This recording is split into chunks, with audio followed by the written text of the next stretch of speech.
नमस्कार. आज आपण बनवतोय कच्च्या दुधाचं खरवस. हे खरवस बनवायला अतिशय सोपं आहे आणि फक्त 3 साहित्यांमध्ये हे खरवस बनलं जातं. भरपूर प्रोटीन असलेलं हे खरवस आहे. चला ही रेसिपी कशी बनवली ते बघूयात. खरवस बनवण्यासाठी इथं मी खरवसाचं दूध घेतले, म्हणजे गाई व्याल्यानंतर जे पहिलं दूध निघतं ते दूध घेतले, वेलची घेतली आहे आणि साखर घेतली आहे. साखर तुम्ही तुमच्या आवडीप्रमाणे कमी जास्त करू शकता. इथं हे बघा, हे एकदम असं पिवळसर आणि घट्ट दूध आहे. आता आपल्याला काय करायचं आहे, इथं एक मिक्सरचं भांडं घ्यायचं आणि त्यामध्ये ही जी आपण वेलची घेतली आहे ती घालून घ्यायची. इथं मी मिक्सरच्या भांड्यामध्ये ही वेलची घालून घेते आणि त्यानंतर त्याच्यात आपल्याला साखर घालून घ्यायची आहे. आणि हे वेलची आणि साखर आहे हे मिक्सरला बारीक वाटून घ्यायचं, म्हणजे दुधामध्ये ते पटकन मेल्ट होतं. इथं मी साखर आणि वेलची व्यवस्थित अशी बारीक वाटून घेतली आहे. आता ही जी साखर आणि वेलची आहे ही छान अशी बारीक झाली. हिला आता आपल्याला दुधामध्ये मिक्स करून घ्यायचं आहे. आता वाटून घेतलेली सगळी साखर मी इथं दुधामध्ये घालून घेते आणि त्यानंतर ही साखर पूर्णपणे आपल्याला त्या दुधामध्ये मिक्स करून घ्यायची आहे. अशा पद्धतीने इथं मी जी साखर होती ती व्यवस्थित अशी दुधामध्ये मिक्स करून घेतली.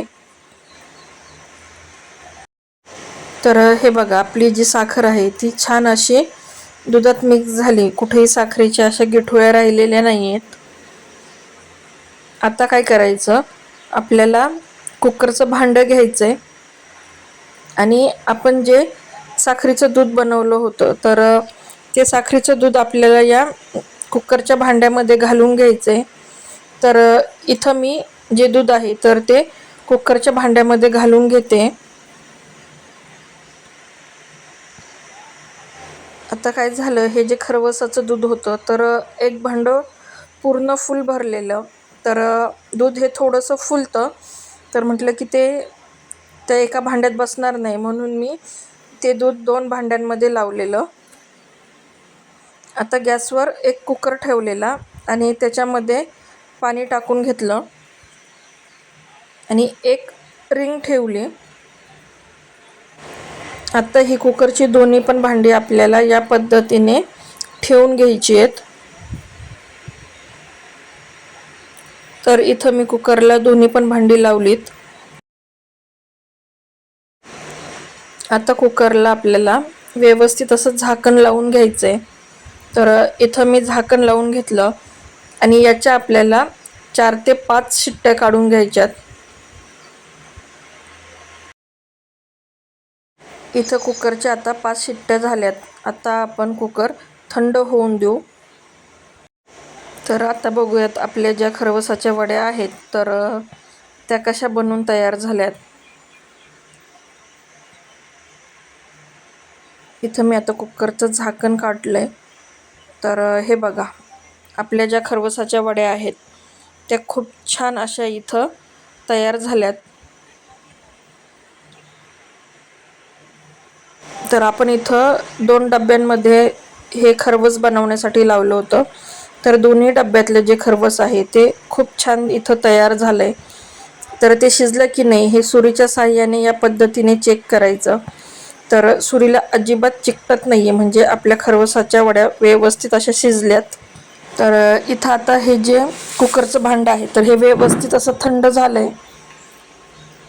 आता सगळ्यात अगोदर काय करायचं, याच्या ज्या कडा आहेत त्या कडा व्यवस्थित अशा सुरीने मोकळ्या करून घ्यायच्या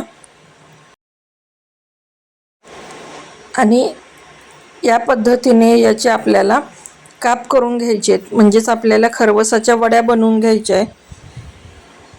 हे बघा, एकदम छान आणि व्यवस्थित अशा इथं आपल्या खरवसाच्या वड्या पडल्या जातात.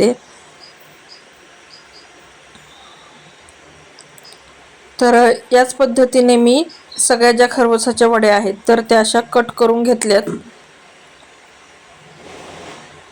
तर खूप छान अशा आपल्या इथं ह्या खरवसाच्या वड्या बनून तयार झाल्यात। तर हे बघा, एक वडी मी तुम्हाला इथं काढून दाखवते।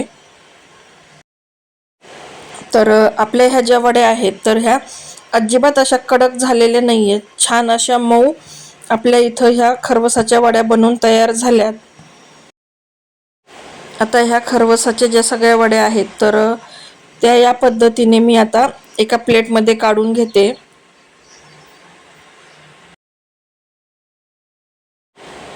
तर हे बघा, आपल्या वड्यांना जाळी पण छान सुटली आहे। तर या पद्धतीने खरवसाच्या वड्या तुम्ही घरी नक्की ट्राय करा आणि कशा झाल्या हे मला कमेंट करून सांगायला विसरू नका। आणि अजूनही माझ्या फूडी फ्रेंड्स या चॅनलला सबस्क्राईब केलं नसेल तर नक्की सबस्क्राईब करा आणि बाजूला जे बेल आयकॉन आहे त्यावर क्लिक करा।